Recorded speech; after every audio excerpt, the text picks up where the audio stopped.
Salut à tous, bienvenue sur Hashtag Protestant 2.0. On est mardi le 10 novembre. Je suis heureuse de vous retrouver à Mittesheim ce matin. Pour démarrer la journée, je vous propose d'aller dans l'Ancien Testament. On est au livre d'Ésaïe pour ce jour. On est au chapitre 57 à partir du verset 17 à 19. Quelques versets, mais qui sont très forts de frappe, comme on pourrait dire, pour ces temps que nous vivons, qu'il nous parle.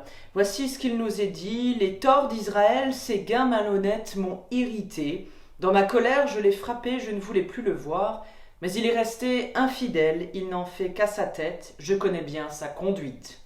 Or voici quelle sera ma revanche, je le guérirai, je le guiderai, je le réconforterai, et quant à ceux qui portaient le deuil, je mettrai sur leurs lèvres des exclamations de joie. Salut, salut pour tous, au plus lointain comme au plus proche, dit le Seigneur, oui, je guérirai mon peuple.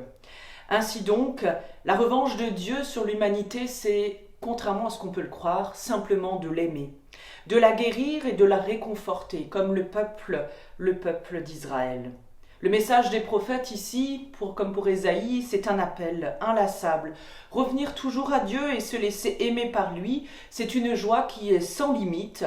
La Bible nous le dit d'ailleurs, elle appelle au salut, une relation réconciliée avec un Dieu qui veut être proche de nous et se savoir aussi réconcilier en soi-même avec soi-même. Sur ces paroles bien prophétiques et bien heureuses, je vous propose de partager la prière qui nous vient de la collègue pasteur Sophie Letch. Le froid et la nuit vont s'installer, les feuilles en train de tomber vont mourir et fertiliser, les mammifères arrangeant leurs tanières vont se reposer et peut-être procréer. Les oiseaux migrateurs envolés reviendront quand il y aura assez à manger.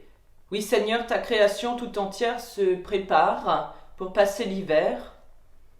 Au printemps, les graines vont germer, les feuilles des arbres et les fleurs vont repousser. Les abeilles et les papillons viendront les butiner. Les oiseaux vont chanter et le soleil nous réchauffer. Mais avant cela, il y a l'hiver à passer.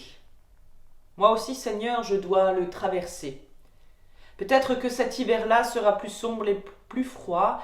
Il y a tant d'incertitudes et cette redoutable solitude.